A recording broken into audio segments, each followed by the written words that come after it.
कल हम लोग ने सुना था कि महाराज जी मायापुर में गए और वहां पे उनको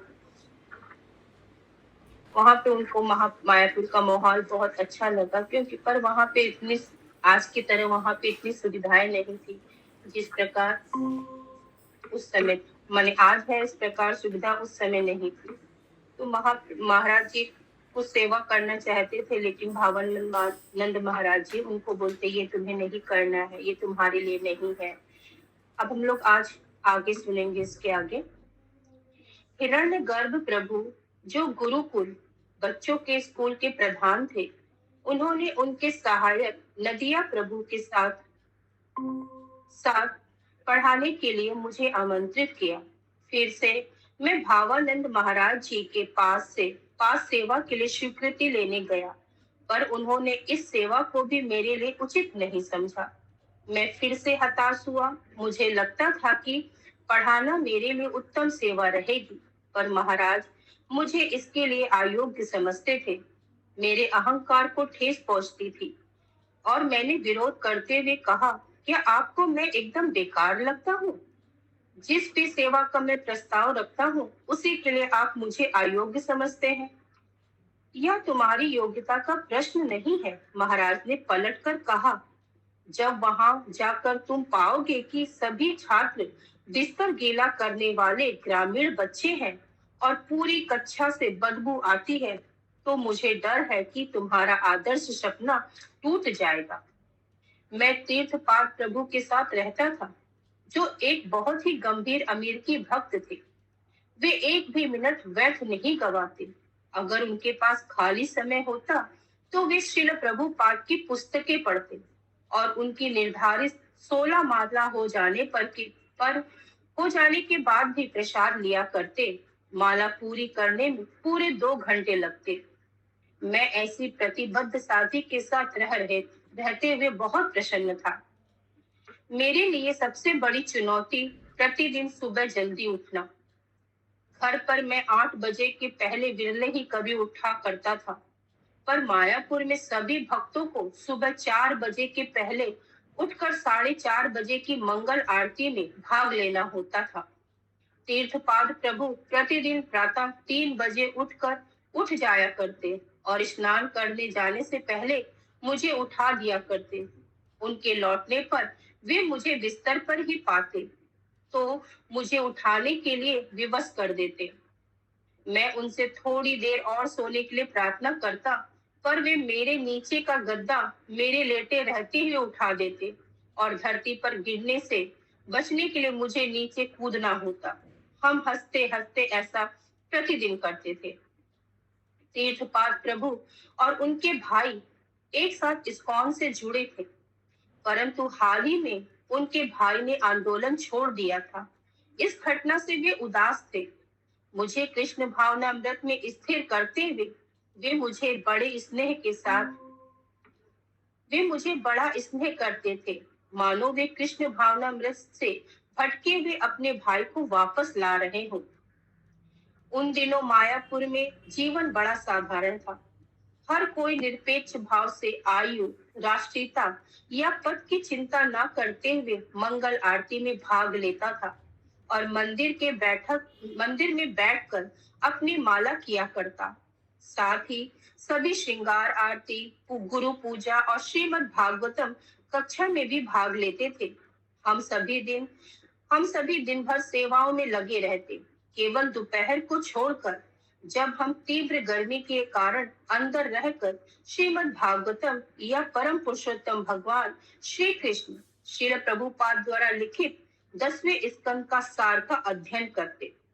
शाम को हम सभी संध्या आरती और भगवत गीता की कक्षा में भाग लेते और प्रसाद लेने के बाद देर रात तक कृष्ण भावना के अपने अनुभव को एक दूसरे के साथ बांटते। सुबह श्रीमद् भागवतम कक्षा के बाद हम खिचड़ी और एक सब्जी का साधारण नाश्ता करते। मेरे मंदिर में युक्त होने के कुछ समय तक दूसरा भोजन प्रसाद शाम 5 बजे के पहले तक नहीं परोसा जाता था, परंतु भावानंद महाराज ने देखा कि दोनों भोजन कालों के समय के बीच का अंतराल अत्यधिक है। तो उन्होंने दोपहर का प्रसाद 1:30 बजे तक रख दिया। जब सभी भक्त एक साथ रसोई घर के बरामदे में बैठकर दाल, सब्जी और गर्मा गर्म चपातियों का प्रसाद ग्रहण करते, एक भरपूर भोजन जो वास्तव में विलासपूर्ण लगा करता था। वहां अनेक उत्तम महिलाएं रसोइयां भी थीं, जिनमें से कुछ किशोरी वल्लभा माता जी और दीदी माँ, जो एक उच्च स्तरीय बंगाली परिवार से थी। विग्रहों के भोग के लिए सभी मिष्ठान वृंदावन विलासिनी माता जी बनाया करती थी, जो एक साउथ अफ्रीका की भक्त थी, और उन्होंने मायापुर में रहकर मिष्ठान बनाने की कला में दक्षता प्राप्त कर ली थी। यह सभी भोग विग्रहों को मंगल आरती के पहले और रात में विग्रहों को सुलाने से पहले लगाए जाते थे। शाम का महाप्रसाद सर्वाधिक स्वादिष्ट होता। विग्रहों को भोग लगाने के बाद महाप्रसाद को बड़ी थाली में एकत्र कर 3 निवासी सन्यासियों के पास लाया जाता था। जयपताका महाराज जी, भवानंद महाराज जी और सत्यधन्य महाराज जी। उन्हें परोसने के बाद मधु सेवित प्रभु थाली नीचे सभा कक्ष में लाते और हम सभी में वितरित कर दिया जाता, जो गीता कक्षा के बाद घेरा बनाकर अपने हिस्से के लिए व्याकुलता के साथ प्रतीक्षा कर रहे होते। एक शाम को महाप्रसाद नहीं आया। बहुत लंबे समय तक प्रतीक्षा करने के बाद हम ऊपर देखने गए। सबसे ऊपर के तल में हमने मधु सेवित प्रभु को पिछली बालकनी में बैठकर महाप्रसाद का आनंद लेते पाया। हम ठहाका मारकर हंसे, परंतु इस घटना के बाद वे सन्यासियों को परोसकर प्लेट सीधे नीचे लाया करते। उस समय मायापुर में एक बिल्डिंग तैयार थी, लोटस बिल्डिंग।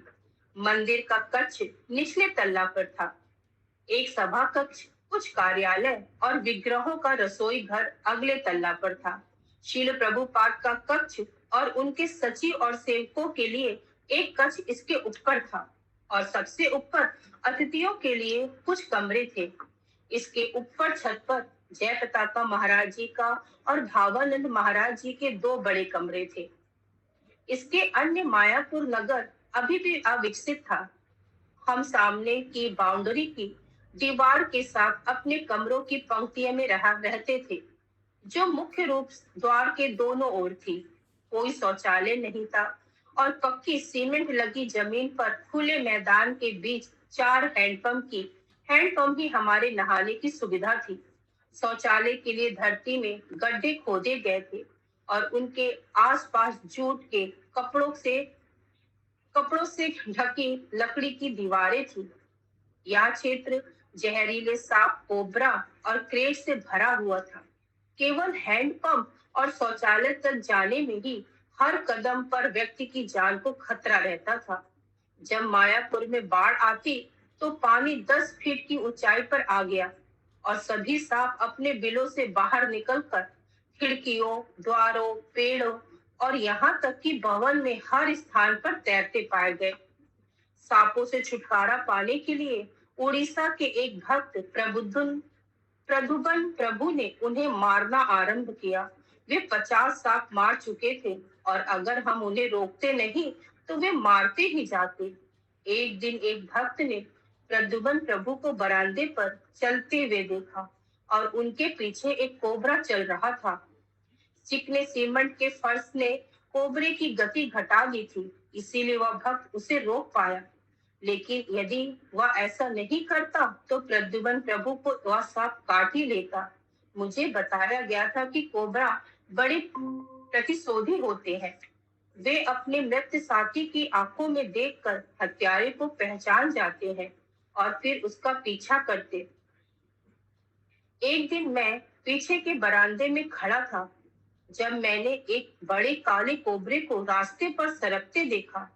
अचानक एक नेवला उनके सामने आ गया। नेवले को देखते ही सांप ने हिचकाना शुरू कर दिया और अपना फन फैला लिया। उस समय तक दोनों एक दूसरे को प्राय बिना हिले देखते रहे, पर तब सांप मुड़कर धान के खेत में चला गया और नेवला उसके पीछे दौड़ा। सीतानाथ प्रभु नामक दूसरे एक भक्त जो स्वभाव से शांत एवं लंबे और पतले थे, उन्हें सांपों से बहुत डरते थे। वे दिन में भी उनके कमरे में सांपों के होने की कल्पना करते। एक सुबह अपने कमरे में हम भक्तों के एक छोटे समूह में भावानंद महाराज ने उससे कहा, सीतानाथ, अगर तुम सांपों से इतना भय करोगे तो तुम कभी आध्यात्मिक जगत नहीं जा पाओगे, क्योंकि वहां पर श्री अनंत शेष एक सांप ही तो ही है। मैं महाराज जी के वाक्य पर सीतानाथ प्रभु की प्रक्रिया को नहीं समझ पाया, पर मुझे इससे बहुत लाभ हुआ, क्योंकि अब जब भी मैं सांप को देखता या सोचता भी तो श्री अनंत शेष मेरे मानस पलट पर आ जाते। फिर भी किसी भी भक्त को सांपों ने नहीं काटा और मौसम की कठिन परिस्थिति, सांपों और रहने की निम्न व्यवस्थाओं के होने पर भी हम कृष्ण भावनामृत में बहुत संतुष्ट और उल्लासपूर्ण थे। कुछ समय बाद मेरे लिए एक सेवा अनुमोदित की गई। एक गतिशील युवा अमेरिकी भक्त पंचरत्न प्रभु को बड़ी बिल्डिंग जो 750 फीट लंबी होने के कारण पश्चिम बंगाल में सबसे बड़ी थी, के निर्माण का पर्यवेक्षण करने में सहायता करने की। बिल्डिंग में अतिथि भक्तों के निवास के लिए 165 कमरे होने थे। मैं उनके साथ उनके एक सहायक भ्रूम प्रभु नाम के कनाडा के एक भक्त की कलकत्ता से सामग्री खरीदने, ट्रेन से माल प्राप्त करने और स्थानीय सरकारी अफसरों से अनुमति लेने में सहायता करता था। सेवा के बाद समय होने पर मैं अन्य गौड़िया मठों, आश्रमों और अन्य वैष्णव संस्थाओं में श्रील प्रभुपाद के गुरु भाइयों और अन्य वरिष्ठ भक्तों से मिलने जाता। मैं उनके विषय में और साथ ही वैष्णव और कृष्ण भावना के विषय में जानना चाहता था। एक बार नवद्वीप के देवानंद गौड़िया मठ में मैंने श्रील प्रभुपाद के बंगला लेखन कार्य प्राप्त किए, जो उनकी मासिक गौड़िया पत्रिका में प्रकाशित होते थे और जिनका संपादन उन्होंने 1940 के दशक के अंतिम वर्षों तक 1950 के दशक के आरंभ में किया था। एक प्रसिद्ध अंग्रेजी दैनिक अमृत बाजार पत्रिका के संपादक के लेख के प्रति उत्तर में प्रभुपाद ने इस पत्रिका के लिए लेखों की एक श्रृंखला लिखी थी, जिसका प्रथम शीर्षक था भगवानेर कथा, भगवान का ज्ञान। संपादकीय में लेखक ने लिखा था कि अंग्रेज शासकों से आजाद होने के बाद भी देश की स्थिति सुधरी नहीं, मानो विधाता के विधान से मनुष्य जाति को कभी शांति प्राप्त ही नहीं होनी हो। श्रील प्रभुपाद ने ठीक इसके विपरीत कहा कि वास्तविक शांति और समृद्धि राजनैतिक या भौतिक व्यवस्था प्राप्त करने से प्राप्त नहीं हो सकती। वास्तविक शांति प्राप्त करने का एकमात्र तरीका पूर्ण पुरुषोत्तम भगवान श्री कृष्ण को शरणागत होना है। उनका तर्क प्रभावशाली था और मैं यह देख सकता था कि 1948 में भी जब प्रभुपाद एक गृहस्थ भक्त थे, वे तब से ही अपनी श्रद्धा और शुद्ध भक्ति के स्तर पर स्थित थे। पंचरत्न प्रभु और जय पताका महाराज से चर्चा करने के बाद मैंने श्रील प्रभुपाद के लेख पर एक पुस्तक को संकलित करने का निर्णय लिया, जो 64 पृष्ठों की पुस्तक बनी। भगवानेर कथा, परम पुरुषोत्तम भगवान विषयक वाक्य। इस प्रकार सब कुछ अच्छा चलता रहा, पर मेरी श्रील प्रभुपाद के दर्शन प्राप्त करने की बड़ी इच्छा थी। मुझे उनकी कहानियां सुनना पसंद था। एक भक्त कमल नारायण प्रभु मध्य आयु के बंगाली सज्जन थे, जिन्होंने कलकत्ता में एक कार्यक्रम के दौरान श्रील प्रभुपाद को बोलते हुए सुना था। वे इतने प्रभावित हुए कि उन्होंने अपना व्यापार अपने पुत्र को सौंपा, उनसे अपनी माता की देखभाल करने का वचन लिया और घर छोड़कर इस्कॉन से जुड़ गए। उन्होंने हाल ही में श्रील प्रभुपाद की शरण ली थी। कमल नारायण प्रभु ने मुझे बताया कि श्रील प्रभुपाद कितने स्नेहपूर्ण और देखभाल करने वाले गुरु थे। जब श्रील प्रभुपाद ने जाना कि कमल नारायण प्रभु ने अपना घर इस्कॉन से जुड़ने के लिए छोड़ा है, तो वे उनकी पत्नी के विषय में इतने चिंतित हो गए कि जब भी वे कमल नारायण प्रभु से मिलते तो उनकी पत्नी के हालचाल अवश्य पूछते। कमल नारायण प्रभु ने मुझे यह भी बताया था कि शिल प्रभुपाद के पश्चिमी भक्तों के समर्पण, निष्ठा और शिल प्रभुपाद के प्रति उनका प्रेम बहुत ही सराहनीय है। अगर प्रभुपाद उन्हें एक गगनचुंबी इमारत से कूदने के लिए भी कहते तो वे बिना पलक झपकाए ऐसा करने को तैयार थे। नामहट एक गतिशील भक्तों का विशेष समूह था और उसका नेतृत्व करते थे श्रीमद गुरु कृपा स्वामी महाराज। यह 15 उद्यम भक्तों का एक समूह था और इसमें लगभग सभी अमेरिकी थे। ये भक्त जापान से प्रचार कर लौटे थे और उनकी उपस्थिति से ही मायापुर का वातावरण, जो सामान्यतः शांत रहता था, में एक संक्रामक कंपन फैल गया। जब वे सभी कीर्तन में नृत्य करते तो पूरा मंदिर आनंद में गूंजने लगता। हम में से कुछ पास के गंगा नदी किनारे साथ जाते और कभी-कभी नामहट और मायापुर के भक्तों के बीच कुश्ती की प्रतियोगिता हुआ करती। एक दिन मुझे नामहट के एक भक्त के साथ कुश्ती लड़नी पड़ी और बड़ी आसानी से उसने मुझे हरा दिया। उनका समूह प्रसन्नता से उल्लासित होने लगा। जयपताका महाराज जी देख रहे थे और उन्हें यह अपमान स्वीकार नहीं था। वे एक बब्बर शेर की तरह दहाड़ते हुए खड़े हुए और उनका सामना करने के लिए चुनौती दी।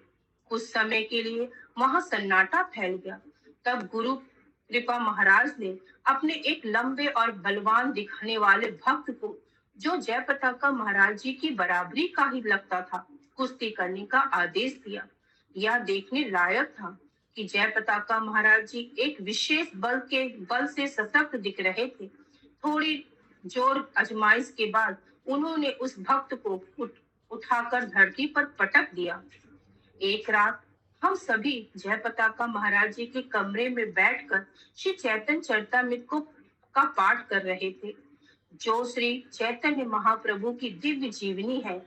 उसी समय अभिमन्यु प्रभु, जो एक अंग्रेजी भक्त थे, अंग्रेजी सेना में कमांडो का सैन्य प्रशिक्षण प्राप्त होने के कारण मंदिर के सुरक्षा प्रधान नियुक्त किए गए थे।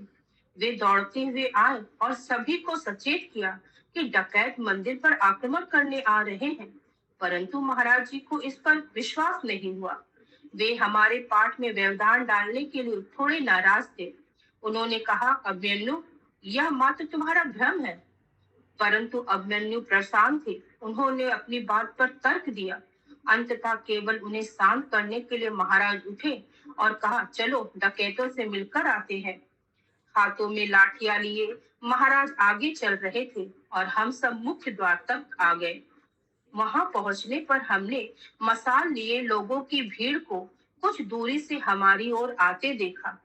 जैसे जैसे वे निकट आए, हमें नारे सुनाई दिए, बोल हरि बोल हरि बोल, जो एक मृत शरीर को ले जाते हुए भगवान की कृपा प्राप्ति के लिए कहा जाता है।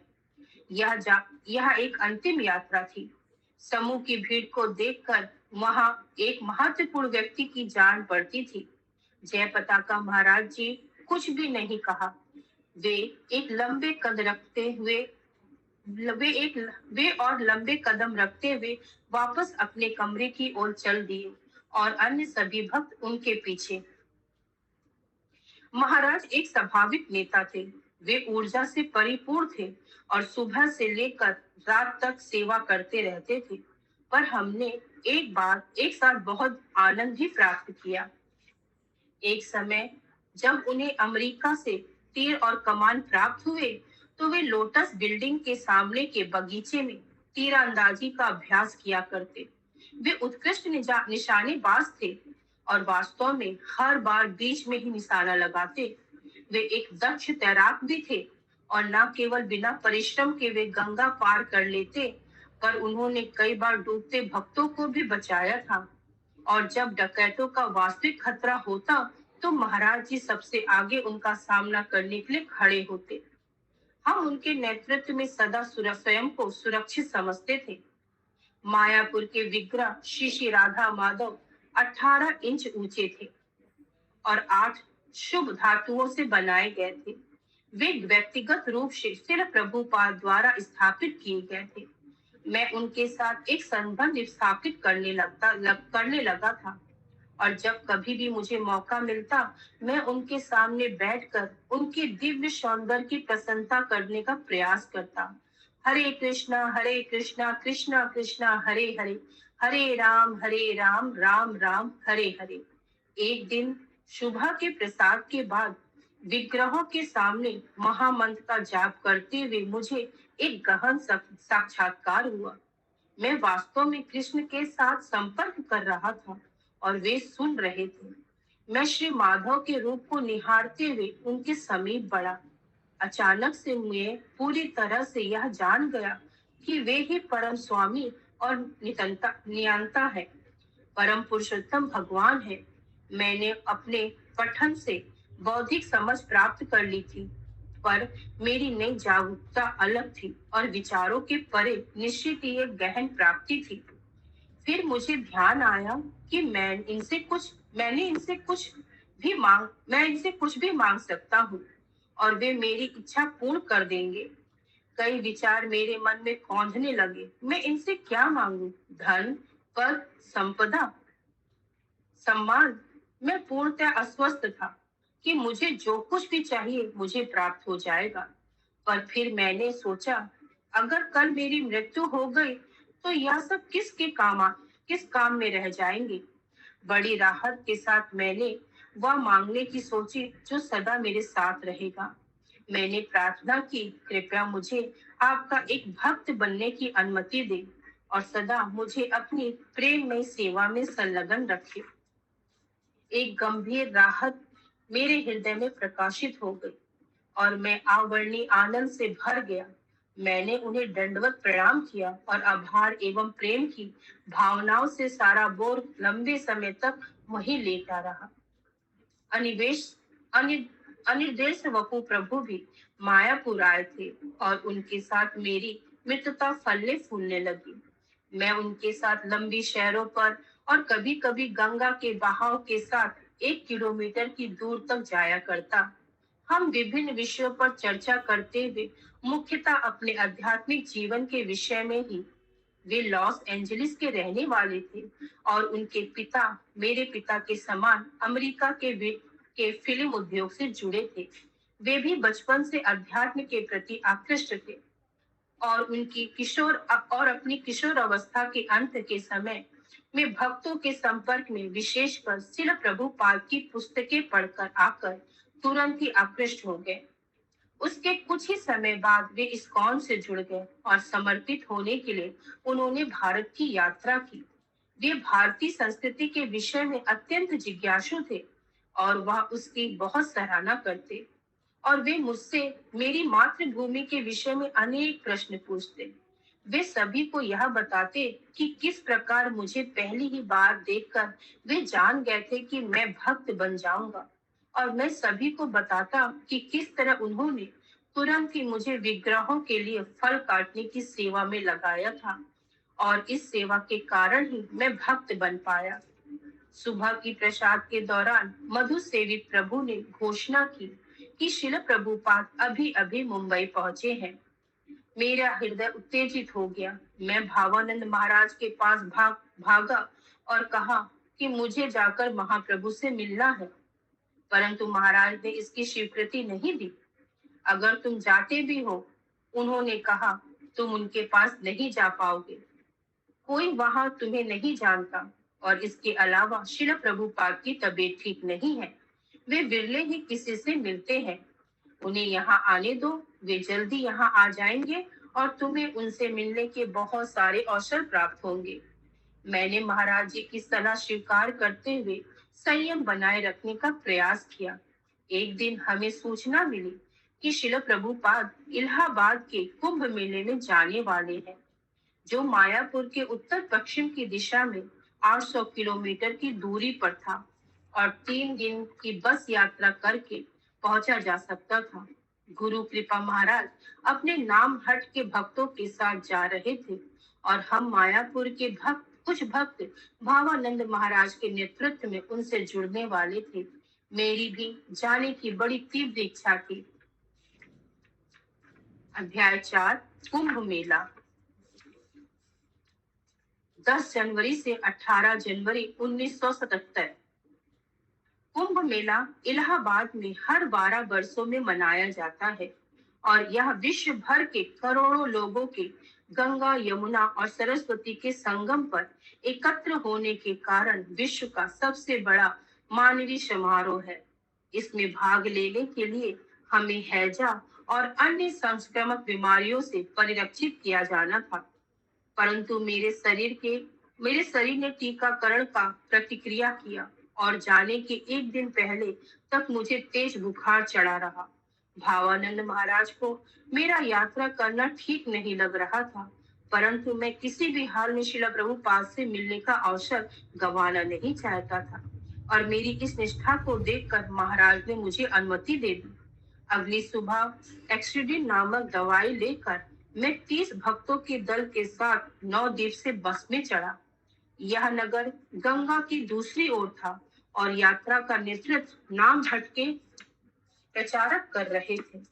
हमने यात्रा के 3 दिन ठहाकों, कीर्तन और भरपूर प्रसाद का आनंद लेते हुए निकाल दिए। यूं तो मुझे कुंभ मेला का आधारभूत ज्ञान था, पर मैंने सोचा कि जाने से पहले श्रील प्रभुपाद की पुस्तकों से कुछ पढ़ लूं। प्रभुपाद ने बताया कि देवताओं और दानों द्वारा क्षीर सागर के मंथन के कारण यह त्योहार आरंभ हुआ। देवता दुर्वासा नाम के एक बहुत शक्तिशाली मुनि द्वारा श्रापित थे और अपनी शक्ति खो देने के कारण दानवों द्वारा परास्त कर दिए गए थे और उन्हें अपने निवास स्वर्गलोक से भागना पड़ा था। अपनी कठिन परिस्थिति में उन्होंने श्री ब्रह्मा जी की शरण ली। ब्रह्मा सभी देवताओं के साथ भगवान विष्णु के पास गए और क्षीर सागर के तट पर उन्हें प्रार्थनाएं अर्पित की। भगवान ने दर्शन दिए और उन्हें यह सलाह दी कि वे क्षीर सागर का मंथन कर अमृत प्राप्त करने के लिए दानवों से संधि कर ले। उनके उपदेशों के अनुसार देवताओं ने दानवों के राजा महाराज बलि के साथ संधि की और प्रस्ताव रखा कि वे एक साथ क्षीर सागर का मंथन कर मिलने वाले अमृत को आपस में बांट लेंगे। उन्होंने ब्रह्मांड के उच्च क्षेत्र में स्थित दिव्य मंदार पर्वत को मथनी बनाने का निर्णय किया और सर्पों के राजा वासुकी से मथनी की रस्सी बनने के लिए प्रार्थना की। देवताओं और दानवों ने पर्वत को उठाने का भयंकर प्रयास किया, पर वे उसे बहुत दूर दूर नहीं ले जा सके। उन पर दया कर भगवान गरुड़ पर सवार होकर वहां प्रकट हुए और उन्होंने मंदार को उठाकर गरुड़ की पीठ पर रख दिया और उसे क्षीर सागर तक ले गए। जो सभी दानवों और देवता मिलकर भी नहीं कर पाए, वह भगवान के वाहन गरुड़ ने अकेले ही कर दिया। देवता और दानों ने मंदार को मथनी और वासुकी को रस्सी के समान उपयोग करते हुए समुद्र मंथन करने का प्रयास किया। दानवों ने वासुकी के सिर के पास का स्थान चुना और देवताओं ने उनकी पूंछ के पास। बड़े बल के साथ उन्होंने वासुकी को खींचना आरंभ किया, परंतु मंदार पर्वत बहुत भारी था और कोई सहारा नहीं था, इसीलिए वह क्षीर सागर में डूबने लगा। भगवान उस समय कूर्मा भगवान कछुए के रूप में अवतरित हुए और अपनी पीठ पर मंदार पर्वत को धारण किया। मंथन में सबसे पहले भयानक विष प्राप्त हुआ था। ब्रह्मांड के सृष्टिकर्ता प्रजापति गण समझ गए थे कि यह पूरी सृष्टि के लिए खतरा है और इसीलिए भगवान शिव से उसका पान करने का निवेदन किया। शिव ने अपने हाथ में वह विध्वंसक विष लिया और पी गए। उन्हें बिल्कुल भी हानि नहीं हुई, पर उनका कंठ नीला हो गया था, जिसके कारण उन्हें नाम मिला नीलकंठ वाले। शिव जी के हाथों से थोड़ा सा विष धरती पर गिर गया, जिसे कुछ प्राणियों ने पी लिया था, जिससे सांप, बिच्छू, जहरीले पौधे और अन्य विषैले जीवों का सृजन हुआ। हरे कृष्णा। सभी को दंडवत प्रणाम।